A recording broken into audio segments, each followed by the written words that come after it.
Sir ಪ್ರಬಲ ಸಚಿವ ಸ್ಥಾನದ ಆಕಾಂಕ್ಷಿ ಆಗಿದ್ರಿ, ನಿಮಗೂ ಕೂಡ ಮಿಸ್ ಆಗಿದೆ, ಏನು ಹೇಳ್ತೀರಾ ಸರ್? ಏನು ಹೇಳ್ತೀರ? ಏನು ಹೇಳೋದು? ಸಚಿವ ಸ್ಥಾನ ಮಿಸ್ ಆಗಿರೋಂಥದ್ದು ಏನು ಹೇಳೋದು? 5 ಬಾರಿ MLA ಆದವರು. ತುಮಕೂರು ಜಿಲ್ಲೆಯಲ್ಲಿ ಕೂಡ ಜನಗಳು ಹೇಳ್ತಾ ಇದ್ದಾರೆ ಒಂದು ಹೊಸನರು ಒಂದು ಸ್ಥಾನ ಸಿಗಬೇಕಿತ್ತು. ಜನ ಹೇಳ್ತಾ ಇದ್ರು ಅಷ್ಟೇ, ಯಾರು ಹೇಳಬೇಕಾಗಿತ್ತು ಅವರು ಹೇಳಿಲ್ಲ, ಅದಕ್ಕೆ ಏನು ಮಾಡೋಕ್ಕಾಗಲ್ಲ. ನಾವು ಪೊಲಿಟಿಕ್ಸಲ್ಲಿ ಅಷ್ಟು ಸುಲಭನಾಗೆ ನಮ್ಮಂಥ ಒಬ್ಬ ಸಾಮಾನ್ಯ ರೈತರ ಮಗ ಮೇಲಕ್ಕೆ ಬರೋದು ಕಷ್ಟ. ಅದು ಇಲ್ಲಿ ಯಾರ ಗಾಡ್ ಫಾದರ್ಸ್ ಇರಬೇಕು, ಇಲ್ಲ ತಲೆ ಹೊಡೆದು ಹಣ ಸಂಪಾದನೆ ಮಾಡಿರಬೇಕು, ಇಲ್ಲ ಬೇರೆ ಥರದ್ದು ಏನಾದ್ರು ಕಲ್ತಿರ್ಬೇಕು. ಪೊಲಿಟಿಕ್ಸ್ ಸರ್ವೈವಲ್ ಆಗಬೇಕು, ಇದು ಕಷ್ಟ ಐತಿ ಅಂತ ಮತ್ತೊಮ್ಮೆ ನನಗೆ ಸಾಧಿಕಾಲ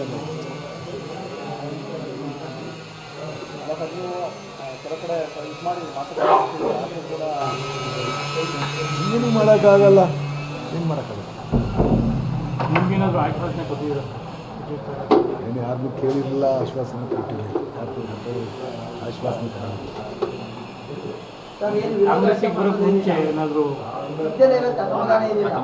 ಅದೇ ನಮ್ಮ ಅಪ್ರಾಸ್ತ್ಯ ಸಚಿವ ಸ್ಥಾನ ಇದು ನನಗೆ ಸಿಗಲೇ ಇಲ್ಲ ಅಂತ ಹೇಳ್ಬಿಟ್ಟು ಉಯ್ದಾಡ್ಕೊಂಡು ಕಿತ್ತಾಡ್ಕೊಂಡು ಕೋರ್ಟ್ಗೆ ಹೋಗೋಕ್ಕೆ ನಮಗೆ ಯೋಗ್ಯತೆ ಇಲ್ಲ ಅಂತ ನಮಗೆ ಅರ್ಥ ಆಯ್ತು ಅಷ್ಟೇ. ಯೋಗ್ಯತೆ ಇದ್ದರೆ ನಮ್ಮ ಗುರ್ಸರಿದ್ದರೆ ಗುರ್ಸರು, ಎಲ್ಲೋ ಒಂದು ಕಡೆ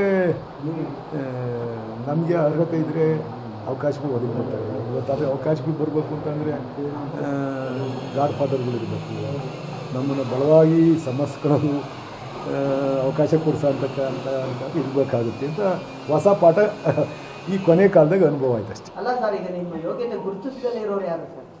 ಹೈಕಮಾಂಡ, CM ಯಾರ ಬಗ್ಗೆ ನಾನು ಹೇಳಕ್ಕೆ ಹೋಗಿ, ಯಾರು ಮಾಡಿರ್ತಾರೋ ಅವ್ರಿಗೆ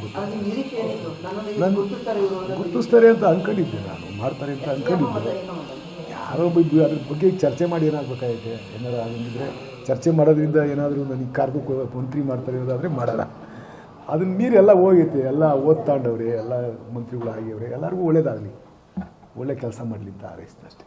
ಈಗ ಈ ಸಂಪುಟ ವಿಸ್ತರಣೆ ಸಂಬಂಧಪಟ್ಟಂಗೆ ಮಾಜಿ CM ಸಿದ್ದರಾಮಯ್ಯ ಅವ್ರಿಗೂ ಕೂಡ ಅಸಮಾಧಾನ ಇದೆ ಅನ್ನೋ ಮಾತಿದೆ. ಗೊತ್ತಿಲ್ಲ, ನಾನು ನಿಮ್ಮ ಮೀಡಿಯಾದಲ್ಲಿ ನೋಡಿದೆ, ಗೊತ್ತಿಲ್ಲ ನಮಗೇನು ಸಿದ್ದರಾಮಯ್ಯ ಹೇಳಿವ್ರು ಯಾರ್ತವನು ಗೊತ್ತಿಲ್ಲ, ಅವ್ರಿಗೇನು ತೊಂದರೆ ಇತ್ತೋ ಏನೋ ಗೊತ್ತಿಲ್ಲ ನನಗೆ, ಅದ್ರ ಬಗ್ಗೆ ಏನೋ ಸಚಿವ ಸ್ಥಾನ ನಾನು ಯಾರ್ತವನು ಮಾತಾಡಿಲ್ಲ. ಸಚಿವ ಸ್ಥಾನ ಕೊಡ್ತೀರಿ ಅಂತ ಹೇಳಿ ಕಾಂಗ್ರೆಸ್ಸಿಗೆ ಬಂದಿದ್ರು ಅಂತ ಇಲ್ಲ, ನಾನು ಯಾವತ್ತೂ ಸಚಿವ ಸ್ಥಾನ ಕೊಡಿ ಅಂತ ಕೇಳಿ ಕಾಂಗ್ರೆಸ್ಸಿಗೆ ಬಂದಿರಲಿಲ್ಲ.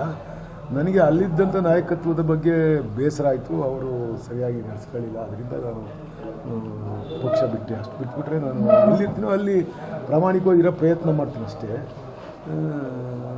ಅದರಲ್ಲಿ ನಮ್ಮ ಪ್ರಾಮಾಣಿಕತೆ ಎಷ್ಟು ಮಟ್ಟಿಗೆ ಕೆಲಸಕ್ಕೆ ಬರುತ್ತೆ ಅನ್ನೋದ್ರ ಬಗ್ಗೆ ಚರ್ಚೆ ಈಗ ಆಗಬೇಕು. ಚರ್ಚೆ ಮಾಡೋರು ಮಾಡ್ತಾರೆ. ಜಿಜ್ಞಾಸೆ ಹುಟ್ಟು ಹಾಕಿದೆ ಅಂತ, ಪ್ರಾಮಾಣಿಕತೆಗೆ ಎಲ್ಲಿ ಬೆಲೆ ಎಷ್ಟರ ಮಟ್ಟಿಗೆ ಇದೆ ಅನ್ನೋದನ್ನ ಈ ಪರಿಸ್ಥಿತಿಯಲ್ಲಿ ಒಂದು ರೀತಿಯ ಜಿಜ್ಞಾಸೆಗೆ ಒಳಪಟ್ಟಿದೆ, ಜಿಜ್ಞಾಸೆ ಒಳಗಾಗಿದೆ ಇರ್ಬೋದು, ಏನೋ ಗೊತ್ತಿಲ್ಲ. ನಾನು ಜಾಸ್ತಿ ನಿರೀಕ್ಷಣೆ ಇಟ್ಕೊಂಡು ಯಾರ ಜೊತೆ ಇರಲ್ಲ. ಎಲ್ಲಿರ್ತೀನೋ ಅಲ್ಲಿಗೆ ನನ್ನ ಕ್ಷೇತ್ರದ ಜನಕ್ಕೆ ಮಾತ್ರ ಪ್ರಾಮಾಣಿಕವಾಗಿ ಕೆಲಸ ಮಾಡಬೇಕು ಅನ್ನೋದು ಬಿಟ್ಟರೆ, ಅವರು ನಾವು ಯಾರ ಜೊತೆ ಇರ್ತಾರೋ ಅವರು ಹಂಗೆ ನಮ್ಮ ಥರನೇ ಇರ್ತಾರೆ ಅಂತ ನಾವು ಅಂದ್ಕೊಂಡಿದ್ವಿ ಅಷ್ಟೇ. ಅದರಲ್ಲಿ ಒಬ್ಬೊಬ್ಬರು ಒಂದೊಂದು ಥರ, ಈ ಪೊಲಿಟಿಕ್ಸೇ ಆ ಥರ ಡಬಲ್ ಗೇಮು, ಮೋಸ, ಇವೆಲ್ಲ ಈ ಪೊಲಿಟಿಕ್ಸ್ನಾಗ ಇದ್ದಿದ್ದೆ. ಇದು ನಮಗೆಲ್ಲ ಹೊಸ ಅನುಭವ ಅಷ್ಟೇ. ಸಂಬಂಧಿಗಳು ಅನ್ನೋ ಒಂದು ಕಾರಣಕ್ಕೋಸ್ಕರ ಗೊತ್ತಿಲ್ಲ, ಆ ಥರ ಏನಿಲ್ಲ. ಈಗೇನು ನಡೆ, ಸೀದಾ ಮನೆ ಒಳಗೆ ಹೋಗೋದು, ಸ್ನಾನ ಮಾಡೋದು ಅಷ್ಟೇ. ಅಲ್ಲ ಸರ್, JDS ಅಲ್ಲಿ ನಿಮ್ಮನ್ನು ಸರಿಯಾಗಿ ನಡ್ಸ್ಕೊಂಡಿಲ್ಲ ಅಂತ ಕಾಂಗ್ರೆಸ್ಸಿಗೆ ಬಂದಿದೆ. ಈಗ ಕಾಂಗ್ರೆಸ್ ಅದು ಸರಿಯಾಗಿ ನಡ್ಸ್ಕೊತಿದ್ದಾರೆ ಅಂತ ಅನಿಸ್ತಿದೆ. ನಡ್ಸ್ಕೊಂತಿಲ್ಲ ಅಂತ ಹೇಳಿದ್ರೆ BJP ಹೋಗೋಣ, ಸ್ವಂತ ಪಕ್ಷ ಕೊಟ್ಟೋಣ ಅಂತ. ಯೋಗ್ಯತೆ ಅರ್ಹತೆ ನಮಗಿಲ್ಲ. ಸ್ವಂತ ಪಕ್ಷ ಕಟ್ಟುವಷ್ಟು ಎತ್ತರಕ್ಕೆ ಬೆಳೆದಿರ್ತಕ್ಕಂಥವ್ರು ಅಲ್ಲ. ನಾವೇನೋ ಅನಿರೀಕ್ಷಿತವಾಗಿ ರಾಜಕೀಯಕ್ಕೆ ಬಂದಂಥವ್ರು. ಬಂದಮೇಲೆ ಈ ಕ್ಷೇತ್ರದಲ್ಲಿ ನಾನು ಮಾಡ್ತಕ್ಕಂಥ ಕೆಲಸದಲ್ಲಿ ಪ್ರಾಮಾಣಿಕತೆಯಿಂದ ನನ್ನ ಕ್ಷೇತ್ರಕ್ಕೆ ಕೆಲಸ ಮಾಡಬೇಕು ಅಂತ ಉದ್ದೇಶ ಇಟ್ಕೊಂಡು ಪಾಲಿಟಿಕ್ಸ್ ಮಾಡ್ತಾ ಇರ್ತಕ್ಕಂಥದ್ದು. ಇದರಲ್ಲಿ ಏನೋ ಗಳಿಸ್ಬೇಕು, ಇಲ್ಲ ಏನೋ ಅಧಿಕಾರ ಅನುಭವಿಸ್ಬೇಕು ಅನ್ನೋದು ಏನೂ ನನಗೆ ಇಲ್ಲ. ಅದರಿಂದ ಎಲ್ಲೋ ಒಂದು ಕಡೆ ಅವಕಾಶ ಸಿಗುತ್ತೆ ಅಂತ ಅಂದ್ಕೊಂಡಿದ್ದು ಅದು ಅವಕಾಶ ವಂಚಿತ ಅದು ಅಷ್ಟೇ. ಅದಕ್ಕೆ ಯಾರು ದೂಡ್ತಕ್ಕಂಥದ್ದು ಇದ್ರಾಗೇನು ಅವಶ್ಯಕತೆ ಇಲ್ಲ ಅಂತ ನಾನು ಅಂದ್ಕೊಂಡಿದ್ದೆ. ಈ ಕೆಲವರು ಅಸಮಾಧಾನಿತರಂತೂ ಕೂಡ ಅವರವರ ಅಭಿಪ್ರಾಯ.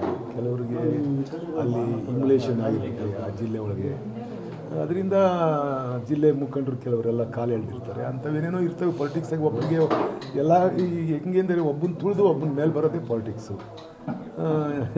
ಯಾವಾಗ ತುಳಿತಕ್ಕೊಳಗಾಗಿರ್ತಾರೋ ಅವರು ಅಲ್ಲಿದ್ದರೆ ಸರಿ ಇರಲ್ಲ ಅಂತ ಹೇಳ್ಬಿಟ್ಟು ನಾನು ಹೆಂಗೆ ಇದೆಲ್ಲ ಬಿಟ್ಟು ಬಂದು ಹಂಗೆ ಅವರು ಬಿಟ್ಬಿಟ್ಟು ಹೋಗ್ತಿರ್ತಾರೆ. ಅವ್ರ ಅವಕಾಶಗಳು ಬಂದಂಥ ಸಂದರ್ಭದಲ್ಲಿ ಅವ್ರಿಗೆ ಯಾವ ಪಕ್ಷ ಇಷ್ಟ ಆಗುತ್ತೋ ಆ ಕಡೆಗೆ ಹೋಗ್ತಾರೆ. ನಮ್ಮ ಜಿಲ್ಲೆಯಲ್ಲಿ 11 ಕ್ಷೇತ್ರ ಇರತಕ್ಕಂಥ ಅದರಲ್ಲಿ ಕೊಡ್ಬೋದಿತ್ತು ಅಂತ ಕೊಡ್ಬೋದಿತ್ತು, ಕೊಟ್ಟಿಲ್ಲ. ಯಾರು ಕೇಳೋಣ? ಕೆಲವು ಜಿಲ್ಲೆಗೆ ಒಂದೂ ಕೊಟ್ಟಿಲ್ಲ. ಈಗ ರಾಮನಗರ ಜಿಲ್ಲೆ ಬರೀ 4 ಜನ ಗೆದ್ದವ್ರೆ, ಮುಖ್ಯಮಂತ್ರಿಗಳವ್ರೆ, ಒಂದು ಮಂತ್ರಿ ಐತೆ. ಮಂಡ್ಯ 5 ಜನ ಅವರೇ, ಅಲ್ಲಿ 2 ಕೊಟ್ಟಿದ್ದಾರೆ. ಇಲ್ಲಿ ನಾವು 7 ಜನ ಗೆದ್ದಿದ್ದೀವಿ, 11 ಜನ MLA ಇರ್ತಕ್ಕಂಥದ್ದು. ರಾಜ್ಯದ 2ನೇ ದೊಡ್ಡ ಜಿಲ್ಲೆ. ಇಲ್ಲಿ ಒಂದು ಕೊಡ್ಬೋದಾಯ್ತು, ಯಾರಿಗಾನ ಕೊಡ್ಬೋದಾಯ್ತು. ಹಿರಿಯರಿದ್ದರು, ಜಯಚಂದ್ರ ಅವರಿದ್ದರು, ಷಡಾಕ್ಷರಿ ಅವರಿದ್ದರು. ಅವ್ರನ್ನಾರ ಕನ್ಸಿಡರ್ ಮಾಡ್ತಾರೆ ಅಂತ ಅಂದ್ಕೊಂಡಿದ್ದು ನಾವು. ಷಡಾಕ್ಷರಿನೂ ಜಯಚಂದ್ರನೂ ಮಾಡ್ತಾರೆ ಅಂತ ಅಂದ್ಕೊಂಡಿದ್ದು, ಯಾರನ್ನೂ ಮಾಡಿಲ್ಲ. ಗೊತ್ತಿಲ್ಲ. ಅಲ್ಲ ಸರ್, ಈಗ ನಿಮ್ಗೆ ಸಿಕ್ಕಿಲ್ಲ ಕೋಪನೂ ಪ್ರದರ್ಶನ ಇಲ್ಲ, ಯಾವ್ದು ಅಸಮಾಧಾನ ಇಲ್ಲ, ವೈರಾಗ್ಯನ ಏನು ಮಾಡೋಣ? ಯಾರು ಕೋಪ ಮಾಡ್ಕೊಳ್ಳೋಣ? ಮಠಕ್ಕಂತ ಹೋಗೋದಾಗಲ್ಲ. ಮಠಕ್ಕಂತೂ ಹೋಗಲ್ಲ, ವಯಸ್ಸು ಮುಗ್ದೋಗೈತೆ. ಈಗ ಯಾರನ್ನೂ ಕೋಪ, ಬಡವನ ಕೋಪ ದೌಡೆಗೆ ಮೂಲ ಅಂತ ಈಗ ನಮ್ಮ ಹಳ್ಳಿ ಕಡೆ ಒಂದು ಗಾದಿ ಹೇಳ್ತಾರೆ. ಈಗ ಕೋಪ ಮಾಡ್ಕೊಂಡು ಯಾರು ತಗೋಗೋಣ? ಎಲ್ಲೋಗೋಣ? ಇನ್ನು 1.5 ವರ್ಷನೋ 1.25 ವರ್ಷ ಅವಕಾಶ ಐತಿ, ಕಾಯೋಣ. ಆವಾಗ ತೀರ್ಮಾನ ಮಾಡುವಾಗ ನಮ್ಮ ಕಾನ್ಸ್ಟಿಟ್ಯೂನ್ಸಿ ಜನ ಹೆಂಗೆ ಹೇಳ್ತಾರೆ ಹಂಗೆ ತೀರ್ಮಾನ ಮಾಡ್ಕೊಂಡು ಹೋಗೋದಷ್ಟೇ. 1.5 ವರ್ಷಕ್ಕೆ ತೀರ್ಮಾನ ಆಗುತ್ತೆ. ಗೊತ್ತಿಲ್ಲ, ಅದನ್ನು ಏನು ನನಗೆ ಕನ್ಫರ್ಮ್ ಆಗಿ ಏನು ಹೇಳಲ್ಲ. ಅಲ್ಲ ಸರ್, ಇವೆಲ್ಲ ನೆಕ್ಸ್ಟ್ ಎಲೆಕ್ಷನ್ಗೆ ಅಂದರೆ ಇದಕ್ಕೇನು ಡ್ಯಾಮೇಜ್ ಆಗುತ್ತೆ ಗೊತ್ತಿಲ್ಲ. ಅದನ್ನು ನೆಕ್ಸ್ಟ್ ಅಧಿಕಾರ ಇರಬೇಕು ಅಂತ ಯಾರ್ಯಾರು ಆಸೆ ಪಟ್ಟಿರ್ತಾರೋ ಅವ್ರು ಯೋಚನೆ ಮಾಡಬೇಕು. ಅಧಿಕಾರ ನಾವು ನೆಕ್ಸ್ಟು ನಾವೇ 28ಕ್ಕೆ ನಾವೇ ಅಂತ ಹೇಳ್ತಾರಲ್ಲ, ಅವ್ರು ಯೋಚನೆ ಮಾಡಬೇಕು ಅಲ್ವಾ? 28ಕ್ಕೆ ನಾವು ಬರಬೇಕಾದ್ರೆ ಎಲ್ಲೆಲ್ಲಿ ಯಾವ್ಯಾವ ಕ್ಷೇತ್ರದಲ್ಲಿ ಯಾವ್ಯಾವ ಜಿಲ್ಲೆ ಒಳಗೆ ಯಾರ್ಯಾರಿಗೆ ಪ್ರಾಧಾನ್ಯತೆ ಕೊಡಬೇಕು, ಯಾರ್ಯಾರನ್ನ ಆಯ್ಕೆ ಮಾಡ್ಕೊಬೇಕು ಅನ್ನೋದು ಅವ್ರಿಗೆ ಇರಬೇಕು. ನನ್ನಿಂದವರೇ ನನ್ನ ಕೆಲಸ ಮಾಡ್ತಾರೆ ಎಲ್ಲ. ಕಾಂಗ್ರೆಸ್ಸಲ್ಲಿ ಹೆಂಗೆ ಅಂದರೆ ಎಲ್ಲ ಸಮುದಾಯಗಳಿಗೂ ಅವಕಾಶ ಕೊಡಬೇಕು ಅನ್ನೋದು ಇಟ್ಕೊಂಡು ಮಾಡಿರ್ತಾರೆ. ಎಲ್ಲರಿಗೂ ಅವಕಾಶ ಕೊಟ್ಟವ್ರೆ, ಅದರಿಂದ ಕೆಲವ್ರಿಗೆ ಅವಕಾಶ ಮಿಸ್ ಆಗುತ್ತೆ. ಏನು ಮಾಡೋಕ್ಕಾಗಲ್ಲ. ನಾನು ರಾಜೀನಾಮೆ ಕೊಡ್ತೀನಿ, ನಾನೇ ಕೊಡಲ್ಲ ಅಂತ ಹೇಳಿದ್ದೀನ. ನಾನು ಈ ಮೊದಲೇ ಕೊಡ್ತೀನಿ ಅಂತ ಹೇಳಿದ್ದೆ. ಇರಪ್ಪ ಅಂತ ಹೇಳಿದರು. ನನಗೆ ಈಗ ಅದರಲ್ಲಿ ಆಸಕ್ತಿ ಇಲ್ಲ ನನಗೆ ಕೆಲಸ ಮಾಡೋಕ್ಕೆ. ಅದು ಇಡೀ ಯಾವಾಗಲೂ ಲಾಸ್ ಆಗೈತೆ. ಇವತ್ತು ನಮಗೆ MD ಫೋನ್ ಹಾಕಿದರು, 1,000 ಕೋಟಿ ನಾವು ಇದ್ರದಕ್ಕೆ ಕಾಸು ಕೊಡಬೇಕು.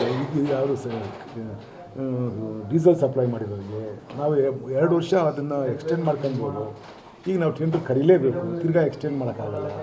ಅದು ಇರೋದೆಲ್ಲ ಲಾಸು. ಅದೇನು ಬದಲಾವಣೆ ಮಾಡೋಕ್ಕಾಗಲ್ಲ, ಏನೂ ಮಾಡೋಕ್ಕಾಗೋ ಜಾಗದಾಗೆ ಕೂತ್ಕೊಂಡು ಏನು ಮಾಡೋಣ? TADA ತಗೊಂಡು TADAನೂ ಇಲ್ಲ ತಗೊಂಡು ಏನು ಮಾಡೋಣ? ಇದು ಕೆಲಸ ಮಾಡೋಕ್ಕೆ ಅವಕಾಶ. ಇದನ್ನು ಕೊಡ್ತೀನಿ ಅಂತ ರಂಗನಾಥ್ ಅವ್ರಿಗೆ ಹೇಳಿದ್ದೆ ಅಲ್ಲೇ. ನಾನು ಇವರು ಚೀಫ್ ಮಿನಿಸ್ಟರ್ ಆದಾಗಲೇ ರಾಜೀನಾಮೆ ಕೊಡ್ತೀನಿ, ನಾನು ಇದ್ರಾಗ ಇರಲ್ಲ ಅಂತ ಹೇಳಿದ್ದೆ. ನಾನು ನಾಳೆ ಕೊನೆ ಹೊಡೆದು ಹೋಗಿ ಅದಕ್ಕೆ ರಾಜೀನಾಮೆ ಕೊಡ್ತೀನಿ. Thank you sir.